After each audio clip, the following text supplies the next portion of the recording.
Hello, hello! Welcome back to N25 Story Summaries. Today, I bring to you Beside Unchanging Warmth, Mizuki's second Mixed Focus event. Kinda crazy that it's been this long since we've had a Mizuki Mixed Focus. The last one was Kamiyama High Festival way back in the first rotation. It feels like forever ago. Beside Unchanging Warmth ran on the JP server from December 31st, 2023 to January 7th, 2024.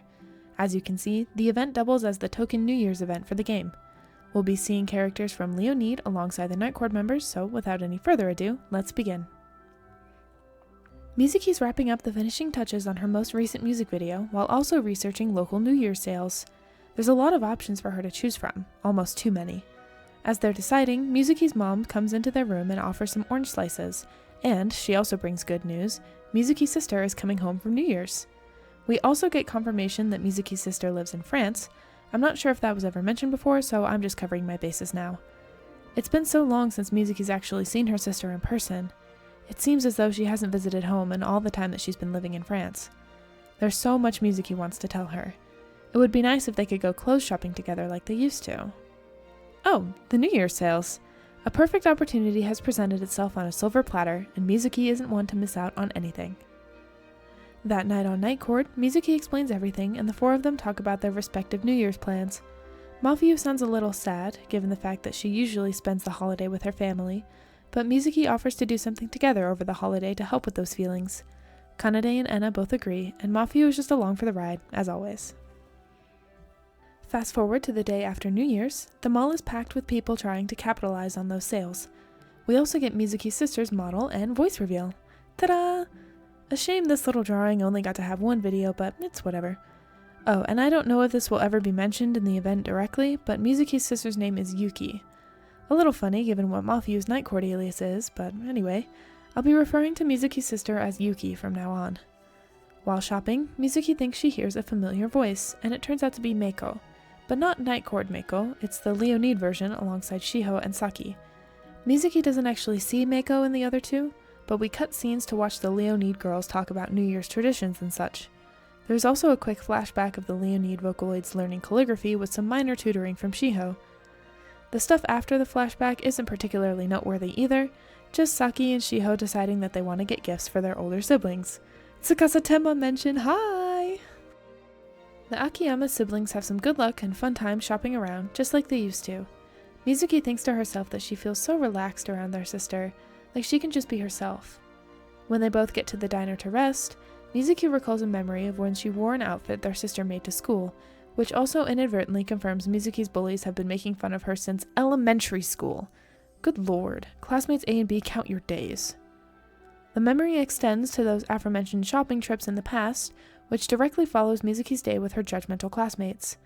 Mizuki's distress is clear on their face, and though Yuki tries to get them to open up, Mizuki keeps it all locked away, convinced that telling their sister would only make her sad.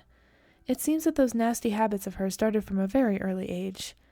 Though it doesn't take long for little Mizuki to finally break and ask her sister the questions that have been weighing on them all day.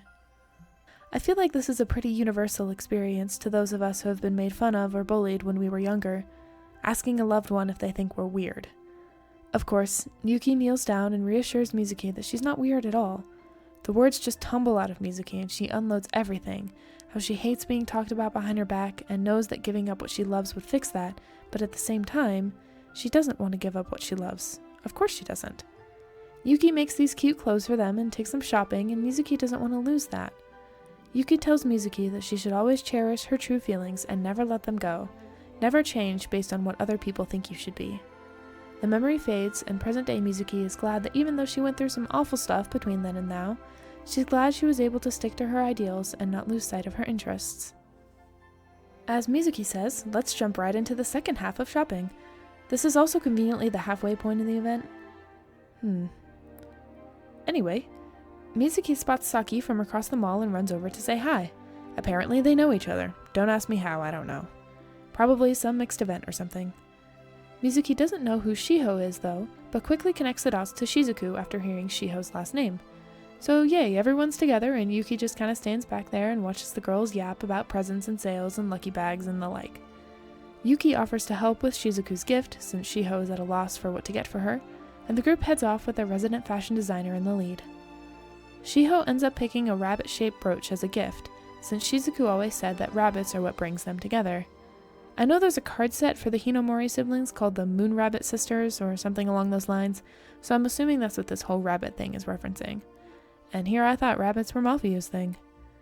Anyway, Shiho thinks the brooch is cute, but when Mizuki tries to get her to try on a matching one, Shiho refuses and goes to the front to pay for Shizuku's gift. Mizuki feels a little sad that Shiho didn't try on the brooch despite thinking it was cute, but Shiho has a different fashion sense compared to her sister, so, you know.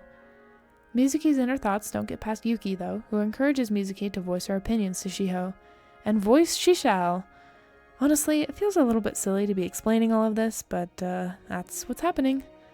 Mizuki's presentation on why Shiho should buy a rabbit-shaped brooch. Riveting stuff here, friends. The presentation works on Shiho evidently, and she ends up getting a matching brooch for herself.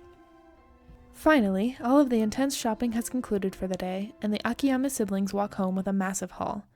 Yuki admits to Mizuki that the real reason she decided to come home was so that she could see them in person. Remember that package she sent Mizuki a few events ago? Mizuki ended up sending their sister a bunch of photos in return, memories to show Yuki that she really was having fun in life. Seeing these photos made Yuki want to come home even more. She's really glad that Mizuki has so many friends and a music group that she regularly hangs out with. And speaking of that music group, Mafuyu and Kanade make an appearance. Those two were out on a walk after getting groceries, and they just so happened to run into Mizuki and her sister. I'll spare you the details of the introductions, but Mafuyu starts to put on her persona before Mizuki stops her and says that she doesn't need to do that in front of her sister. Mafuyu drops it immediately, which is interesting, to say the least. Their conversation isn't anything out of the ordinary, some teasing from Yuki and some awkward comments from Kanade. Mizuki ends up giving Mafuyu a scrunchie that she got from one of her lucky bags in the hopes of cheering Mafuyu up. Mafuyu accepts, though it's unclear whether or not Mizuki's gesture did anything. I hope it did. Wrapping things up at the Hinomori household, Shizuku's reaction to the gift is about what you might expect. I can't remember if I've ever mentioned this, but Shizuku is absolutely infatuated with Shiho, and the latter is a bit of a tsundere about it. So I'm sure you can imagine the way this interaction goes. And finally, we return to where we started, the late-night workstation of Night Court editor Mizuki Akiyama. Even though it's nearing 3 in the morning at this point, Yuki comes into Mizuki's room and gives them another scrunchie. It's in the same style as the one they gave to Mafuyu earlier, just in a different color. Yuki tried to replicate it and made matching scrunchies for Kanade and Anna too, in the hopes that the 4 of them will stay together. I'm gonna cry, that's so sweet. Mizuki thanks her sister for always giving her that little nudge they need to carry on and for all of her unwavering support. Yuki thanks Mizuki for inspiring her to become a fashion designer in the first place.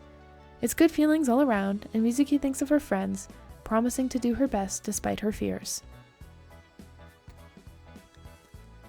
Which wraps up everything for our New Year's event. Yeah, honestly, not my most favorite event. We've had a lot of bangers recently though, so I guess that's okay. I'm glad the event was fairly Mizuki focused though. It's always hit or miss with these mixed events. Sometimes the focus is evenly spread and sometimes it isn't, and sometimes it even focuses on a different character altogether. But this was nice. Yuki Akiyama's reveal was also very nice. I'm so glad that Mizuki has her. Too bad she lives in France.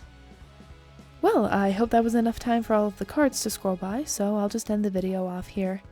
We have another mixed holiday event up next on the schedule, this time for Kanade. Relaxing Tea Time is the name of the game. I'll see you then.